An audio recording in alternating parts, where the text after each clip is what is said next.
acquitting President Donald Trump of impeachment charges, or even when the Super Tuesday primary elections took place, that we were on the verge of a major global pandemic that would lead to widespread shutdowns.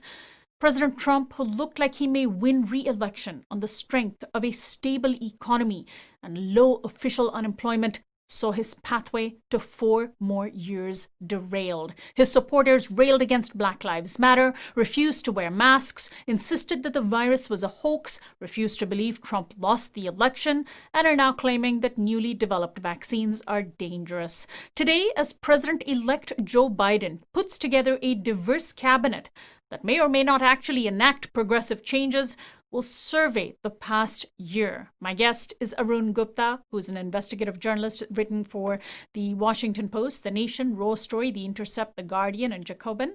He's also a regular news correspondent for Rising Up with Sonali. Welcome to the program, Arun. Great to be with you, Sonali.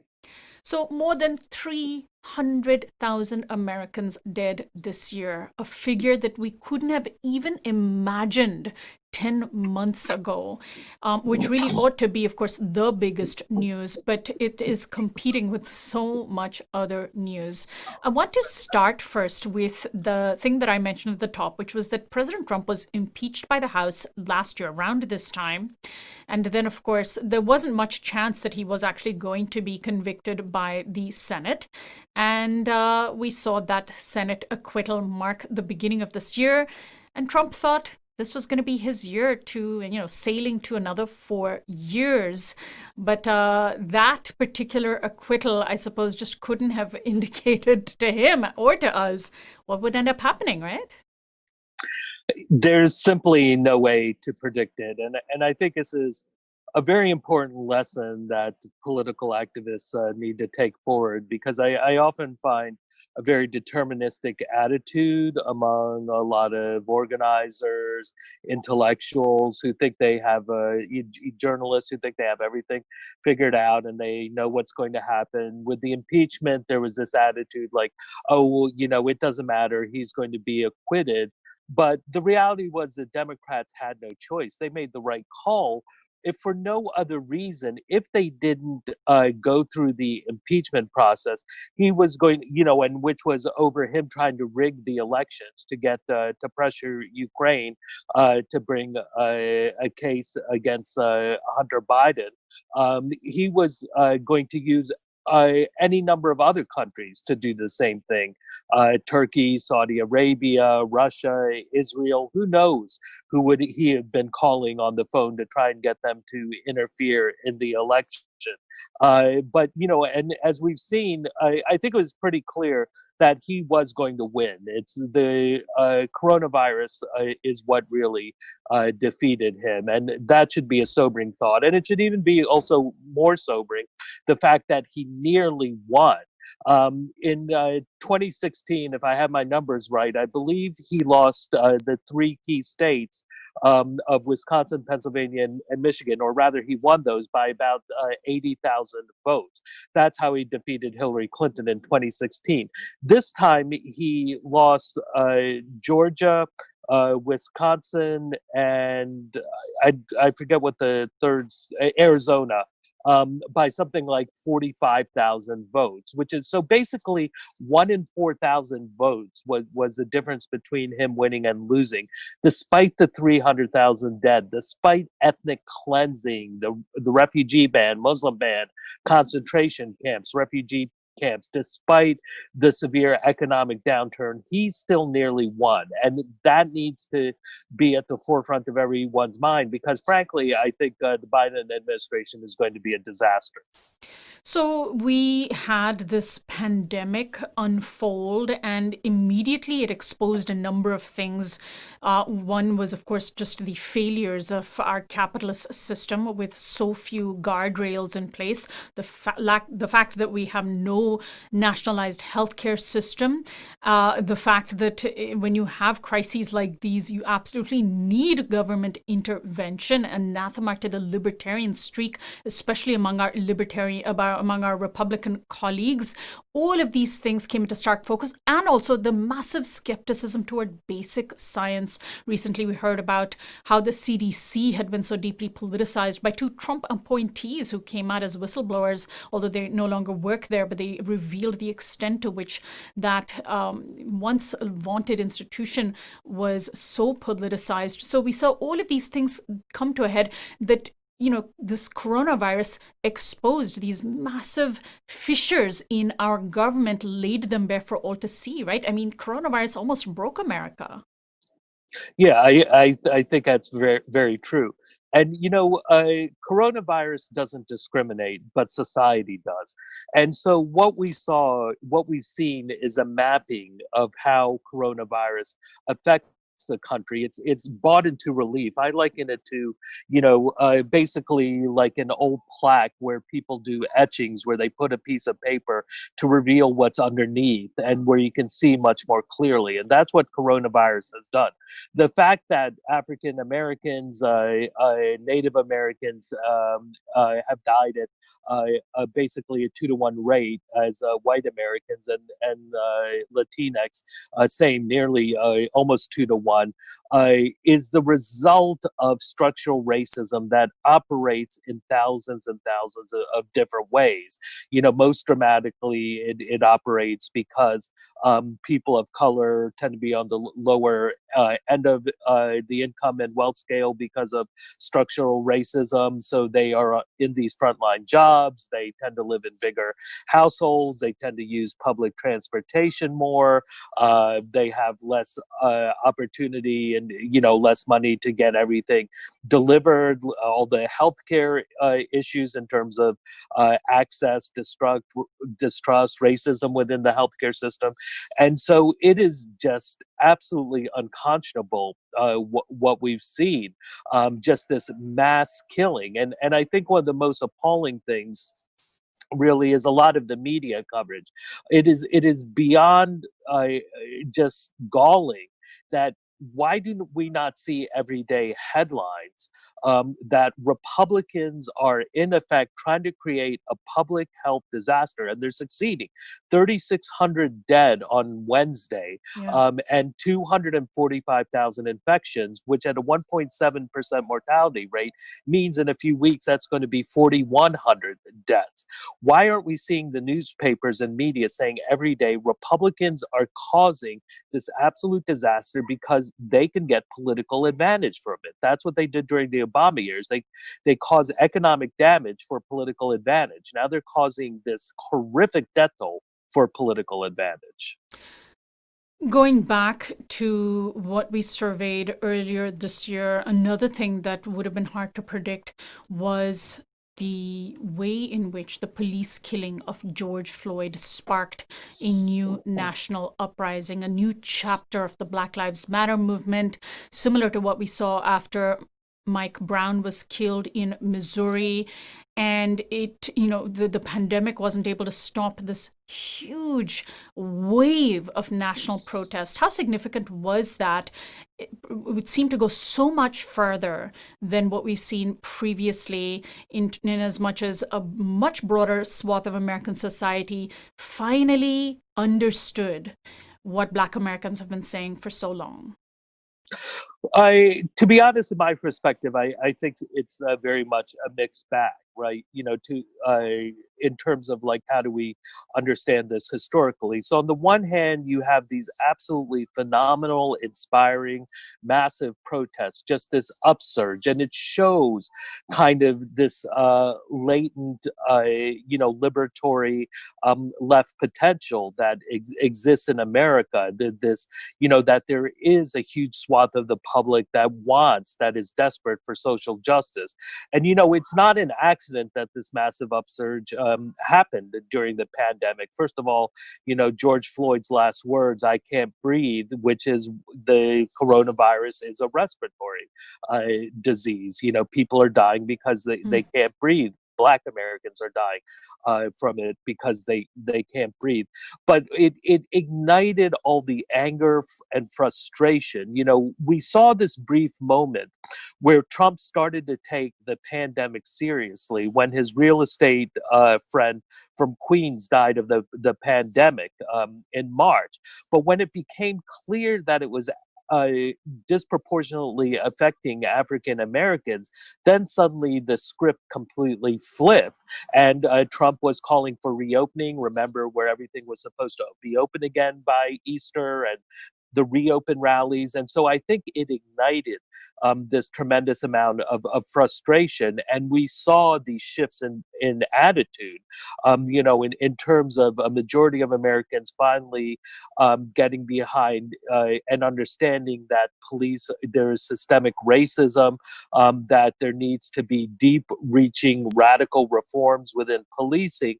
But we've also run into the historic problems of the left and the lack of institutional capacity. And so all these calls for police to cut police budgets have essentially foundered. In all these cities and states, all these liberal cities and states, California, New York, DC, Seattle, Portland, only minimal changes have been made. And in fact, there have been calls for, including from Biden, for increased funding. Somehow the problem is they don't have enough funding, that they need to be trained better. And of course, which is former President Obama saying a snappy slogan like defund the police does more harm than good. Yeah, it's completely absurd in terms of this kind of like attitude that somehow calling for an end to a radical reform of an institution that was founded as slave patrols, that is the source of so much violence, systemic violence, is a bad idea.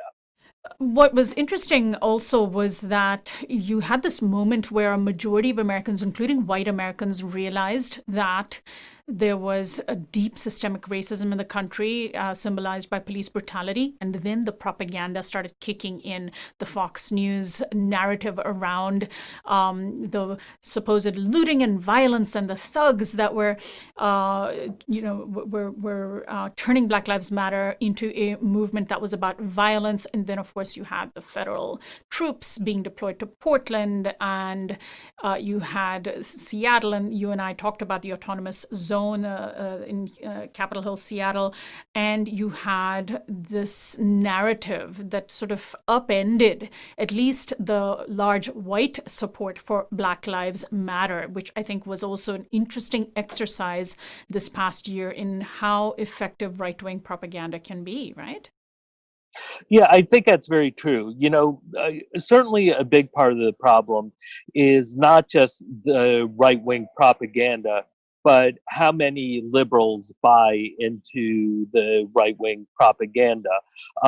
Because I was hearing it, I went up to the Capitol Hill Occupied protest. It was called Autonomous Zone. Then they changed the name in Seattle because they were saying we're not trying to secede from the U.S. So I went up there. I was also in Portland when the federal occupation of the courthouse was going on, and just the extreme violence and street battles that were happening every night. And I was hearing from a lot of liberals about their concern was about protester violence, about broken windows and arson and looting and all that. And I think this gets back to something very deep in American history, where there is more concern for property than people's lives. And this is, of course, embedded in the U.S. Constitution from the beginning. The Constitution is ultimately, it's about the rights of commerce. That this is what the federal government is doing. It has control and regulating commerce. That's what the First Amendment fits into. But at the same time, there was, of course, the 3/5 clause, that Black lives were only worth 3/5 of those of white lives. And we saw this really, I think, crystallize early on in the George Floyd protests when there was a newspaper editor in Philadelphia who wrote a headline that said building lives matter, right? And he was forced to resign over this because what it says is that property mattered more than people's lives. Every single target in the country can burn, and that is not going to bring back George Floyd. And the problem is that a lot of liberals don't understand that they think that property is somehow more important. And we have to remember the only reason people cared, if we go back to the week where George Floyd was killed, of course, there were two incredible incidents that same day. One was George Floyd being killed. The other was the Central Park incident with the African-American birder, Chris Cooper, and the white woman, Amy Cooper, who called the police on him, claiming that that he was threatening her, which everyone could see was false. But what really set off the national protests was the burning down of the police station in Minneapolis. If you go back and look at the coverage, that's when things exploded nationwide. So it was the property destruction that inspired people to go out into the streets, you know. And the fact of the matter is that liberals don't listen. Where were they when Colin Kaepernick was taking the knee? They were silent as the right was railing against them. You know, there's also this history of white Americans generally. There's polling data by Gallup that goes back decades. A significant majority of people support protests, but if they find out it's black people protesting, then white support for the protest falls dramatically. So peaceful protest doesn't work. That's what white Americans have essentially been showing for decades and decades and decades. It's only when the status quo is disrupted. And so what? So what if some buildings burn? So what if some windows are broken? So what if some cop cars are trashed? If that's what it takes to change the system. And the problem is that we don't have a countervailing force. You know, during the whole concentration camp controversy, when was that? That was 2019, I believe. Or 2018. I can't even remember now. With the separation of families, yes, 2018. Yeah, 2018, when AOC went down and said these are concentration camps, right? And that exploded, you know, that dramatized, and you had the whole Occupy ICE movement and the abolish ICE movement. The fact of the matter is the right wing, because I was in the thick of it, I saw like how so many right wingers supported the concentration camps. They were like, I was dealing with this in terms of Facebook, because I was moderating a large Facebook page. Hundreds of white-haired grandmothers we had to ban who were posting comments. They deserve it. They should be in those concerts. And you're talking about little brown babies being tortured, sexually assaulted, and killed. And yet we don't have this countervailing force from liberals who are saying, who cares? Who cares that the windows are broken? Who cares that these buildings are burning down? And that's because in this country, property is everything. And so we still have not addressed this historical issue that puts Black lives, that puts people of color lives, that puts the dispossessed lives over property rights and property relations. Do you draw a line between the uprising around Black Lives Matter and the turnout at the election on November 3rd and even the early voting? Well, you know, that's a complicated issue. I think it basically goes all over the place from the data that I've looked at. Certainly, a lot of people who did go to the polls said that they were voting. One of the biggest issues that were motivating people was racial justice. But you also saw that in a lot of instances, Trump's law and order campaign was turning people out. But then you also have instances, you know, let's not forget that the Democrats nearly bungled this again in the same way that Hillary Clinton did in 2016. So this is not a bug, it's a feature that the Biden campaign was an utter disaster in terms of its get out the vote. They weren't doing any door knocking. They were late in terms of opening up field offices, in terms of getting out signage. All of that could have been done. But beyond the tactical issues, we saw Biden's campaign, Biden Harris, running away from racial justice issues. So in cities like Philadelphia, you actually saw that the black vote did not improve significantly over the black vote in 2016. But in places like Georgia, it did improve dramatically. But the thanks there goes to the years of get out the vote organizing and the registration organizing that of which Stacey Abrams is most associated with. In states like Arizona, what you saw was the effects of more than 10 years of organizing by by the Latino community against English only laws, against the racist educational laws, and that ended up about 5 years ago spilling over into LGBTQ organizing around similar bills. Then in Nevada, what really pulled it out for the Democrats was the Culinary Workers Union, which is overwhelmingly Latino. They started doing the door knocking in August, 3 months before the Biden campaign. So you really have to go state by state. But on the other side, we also see evidence where the Trump's law and order didn't work, right? Because the two areas you would expect it to work the most would have been in Minneapolis and Minnesota generally. It didn't really work there. In Wisconsin, where, Kenosha, where Jacob Blake was shot and paralyzed by police, it didn't really work there as well. So there is no kind of it's a complicated picture in terms of how the racial justice protests affected turnout. Right. I mean, we have Florida as well, and there's so many interesting ways to look at it. I mean, there were certainly voter registration efforts that were part of Black Lives Matter, but and were present at many of the protests.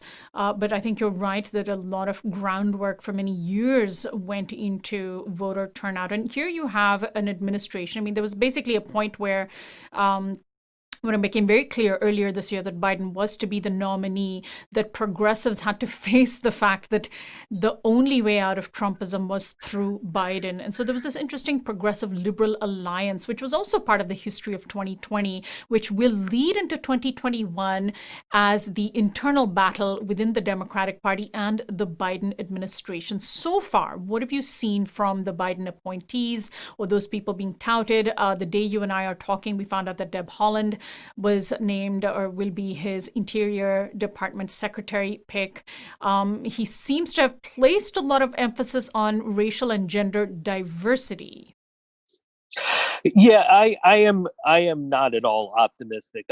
I've been reporting for 30 years now, and I've seen this picture, this film one too many times.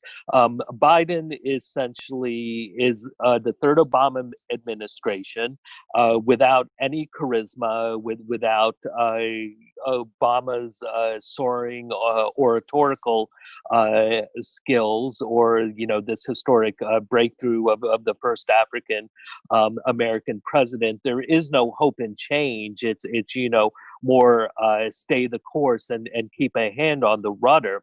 And the thing is, Biden keeps trying to reach out to the Republicans when they are on a war footing constantly.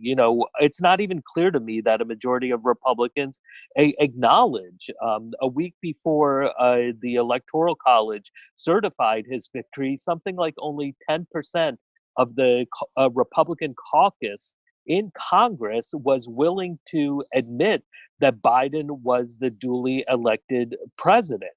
And, and it can be different. Now, if we go back to Reagan, when he got into office, the Reagan Revolution, they swept aside. It was a shocking victory because all these stalwart liberals in the Senate also lost the night that Reagan was elected. But the House was strongly Democratic. Now, Reagan kept hammering the Democrats and the speaker, Tip O'Neill, that he had a mandate and that they had to pass the tax cuts. And they eventually did. And the Democrats were responsible for Reaganomics because it had to go through the House. Biden should be doing the same now, and yet we see nothing of the sort, absolutely hammering McConnell over we have a disaster. More Americans have died this year than died in combat in 4 years of World War II. And I ran the numbers. 3 times as many Americans have died this year than were killed by Adolf Hitler in 4 years of World War II. Most Americans died in the Pacific campaign. So this is an absolute disaster. And yet we see Biden acting like everything can just return to normal.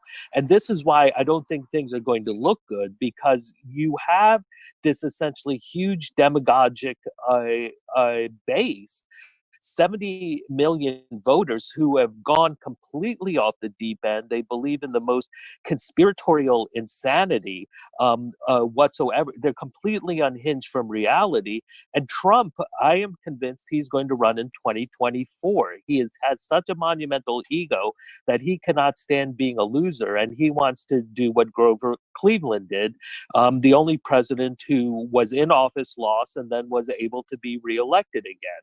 And Trump is not going to give up his power because it's the only thing he has left. So let's then end our conversation on what is to become of Trumpism. What is the future of Trumpism? Right now, the pro-Trumpers some of them seem to have pivoted from the stop the steal to vaccines are dangerous. After they already pivoted several times earlier this year. We didn't even talk about the mask refusers and their bizarre protests against the stay-at-home, shelter-in-place orders.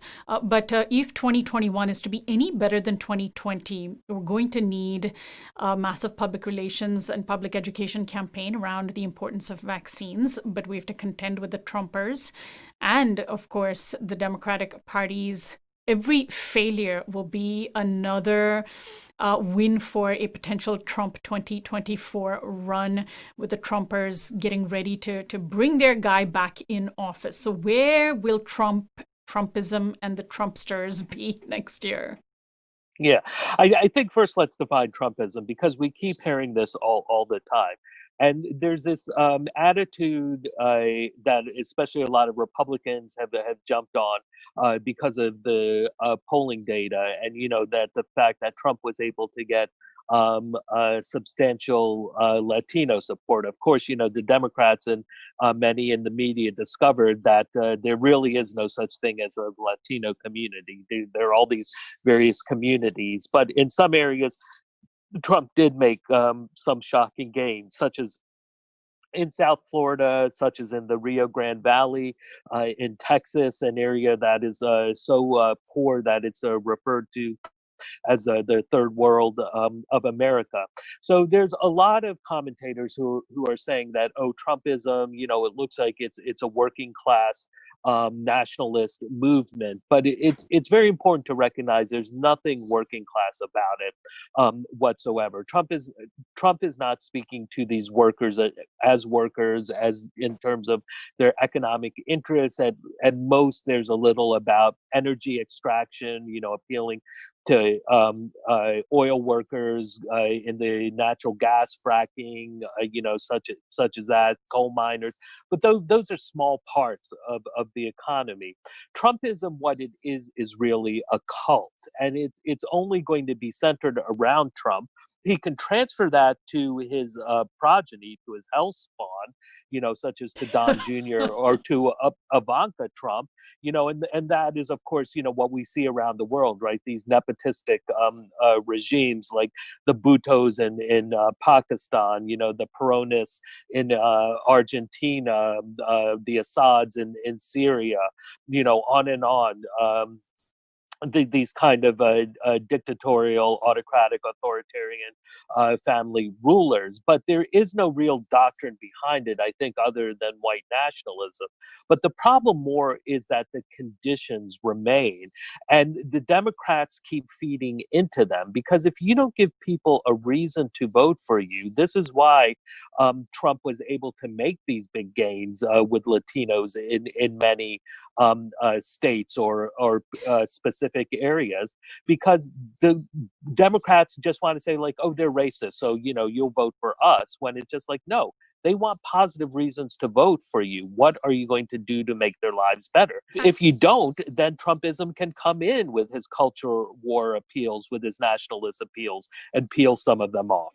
And in fact, what just happened around the economic relief bill that Democrats and Republicans are fighting over is that the Democrats, the leaders, Pelosi and Schumer, seemed ready to cave into the Republican refusal to add stimulus payments. And it wasn't until Senator Bernie Sanders said, we're not going home until you include these stimulus payments, that those got put back in. I mean, they were ready to bend over to the will of the Republican Party yet again, if it were not for the countervailing force that Sanders and his allies represent.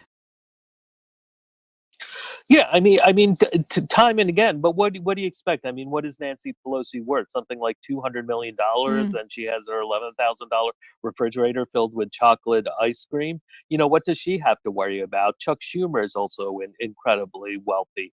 I mean, these people do not represent the working class, and I think let's also realize that it's not just the right wing that has been disastrous in terms of making the coronavirus pandemic much worse.